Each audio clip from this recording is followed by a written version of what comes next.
गोकुल, मथुरा और वृंदावन के जन्माष्टमी सेलिब्रेशन को हम सब ने कहीं ना कहीं तो देखा ही होगा, या तो रील्स में या फिर टीवी में, और कुछ लोगों ने लाइव भी विटनेस किया होगा। यहाँ तो जन्माष्टमी के 10 दिन पहले ही सेलिब्रेशन शुरू हो जाता है।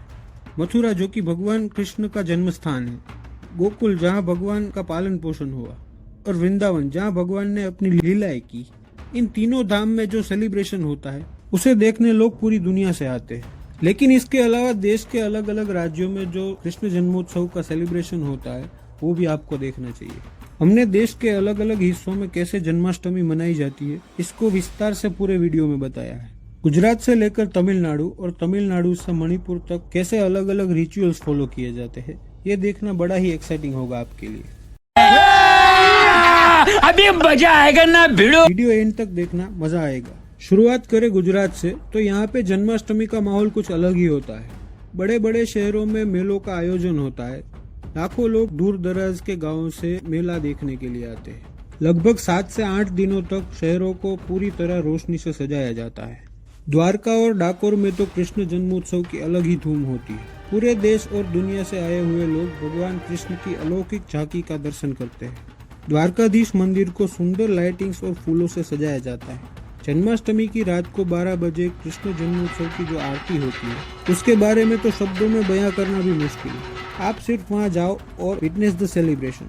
लाखों लोग द्वारकाधीश की एक झलक के लिए पागल होते हैं। मंदिर का प्रांगण नंद घेरा नंद भयो के नारे से गूंज उठता है। सिमिलरली डाकोर में भी बहुत बड़ा उत्सव देखने को मिलता है। डाकोर के इस मंदिर को रणछोड़ रायजी मंदिर नाम से भी जाना जाता है। माना जाता है कि भगवान द्वारकाधीश अपने एक अनन्य भक्त बोडाणा जी के साथ डाकोर पधारे थे। दरअसल बोडाणा जी साल में 2 बार द्वारकाधीश के दर्शन करने द्वारका जाते थे। बाद में बुढ़ापे की वजह से द्वारका जाने में असमर्थ थे।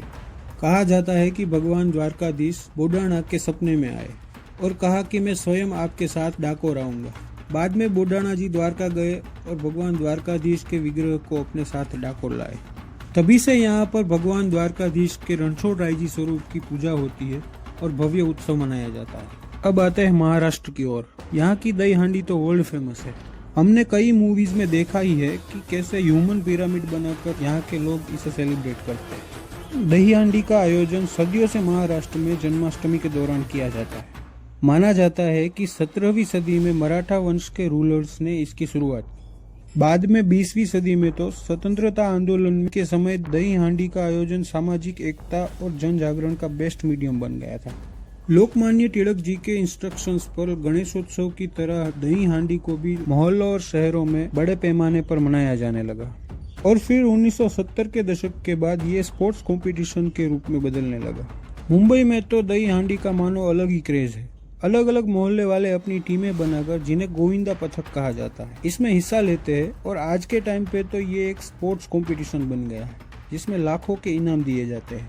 और अब नीचे साउथ की तरफ आए तो तमिलनाडु में जन्माष्टमी के रिचुअल्स नॉर्थ और वेस्ट के मुकाबले कुछ अलग ही है। तमिलनाडु में लोग अपने घरों की एंट्रेंस पे चावल के घोल से बनी रंगोली बनाते हैं, जिन्हें यहाँ कोलम कहा जाता है, जिसमें अलग अलग कलाकृतियाँ उकेरी जाती है। यही रिचुअल गुजरात में दिवाली के समय मनाया जाता है। दिवाली के पहले एकादशी से ही लोग अपने घरों के बाहर रंगोली बनाकर आंगन को सजाते हैं। अब बात करें तमिलनाडु की, तो यहाँ पे जो कोलम मनाया जाता है उसमें भगवान कृष्ण के छोटे छोटे पद चिन्ह बनाए जाते हैं जो घर के आंगन से पूजा स्थान तक जाते हैं। इससे भाव यह होता है कि बाल कृष्ण घर में प्रवेश कर रहे हो। तमिलनाडु के फेमस टेम्पल्स में अलग अलग रिचुअल्स के साथ जन्माष्टमी मनाई जाती है, जिसमें रंगनाथ स्वामी मंदिर जो कि भगवान विष्णु को समर्पित है, नटराज मंदिर जो चिदम्बरम में है जो भगवान शिव को समर्पित है, और राजगोपाल स्वामी मंदिर ये भी भगवान कृष्ण को समर्पित है। इन प्रमुख मंदिरों में बड़ी धूमधाम से जन्माष्टमी मनाई जाती है। अब इनके पड़ोसी केरल की बात करें तो यहाँ पे कृष्ण जन्मोत्सव को अष्टमी रोहिणी के नाम से भी जाना जाता है। मलयालम पंचांग के अनुसार चिंगम मास में जब अष्टमी तिथि और रोहिणी नक्षत्र का योग बनता है तब इसे मनाया जाता है। केरल में एक फेमस टेम्पल है गुरुवायूर मंदिर। यहाँ पूरे जोशो खरोश के साथ जन्माष्टमी का सेलिब्रेशन किया जाता है। हजारों भक्त निशुल्क अन्नदानम से भोजन प्रसाद का आनंद लेते हैं।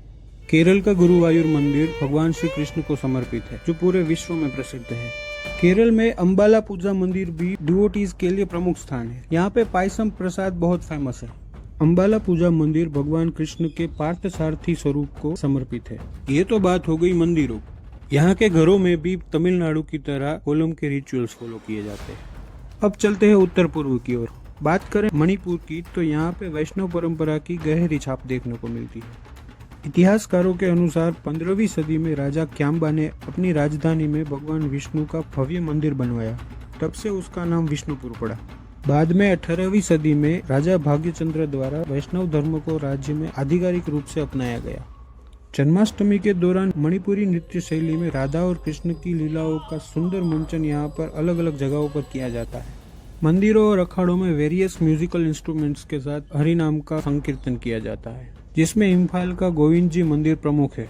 और अब असम की बात करें तो यहाँ के मंदिरों और नामघरों में विशेष पूजा और कीर्तन का आयोजन किया जाता है। नामघर यहाँ पे वैष्णव संप्रदाय के प्रार्थना स्थल को बोला जाता है। असम का सत्रिया नृत्य यहाँ की मेन हाईलाइट है। इसी तरह त्रिपुरा, मेघालय, नागालैंड और दूसरे नॉर्थ ईस्ट के राज्यों में जन्माष्टमी को अपने अपने एंशिएंट रिचुअल्स के साथ सेलिब्रेट किया जाता है। और इसी तरह जन्माष्टमी को अपने अलग अलग रीति रिवाजों और परंपरा के साथ पूरे देश में सेलिब्रेट किया जाता है। चलिए मिलते हैं अगले वीडियो में। आप अगर नमित मल्होत्रा की रामायण के बारे में जानना चाहते हैं तो मैंने पहले एक डिटेल्ड वीडियो बना रखी है, लिंक मैंने डिस्क्रिप्शन में दे दिया है, आप चेकआउट कर सकते हो। ये वीडियो अच्छी लगी है तो इसको लाइक करना, अपने दोस्तों के साथ शेयर करना और सब्सक्राइब करना। जय हिंद, जय भारत।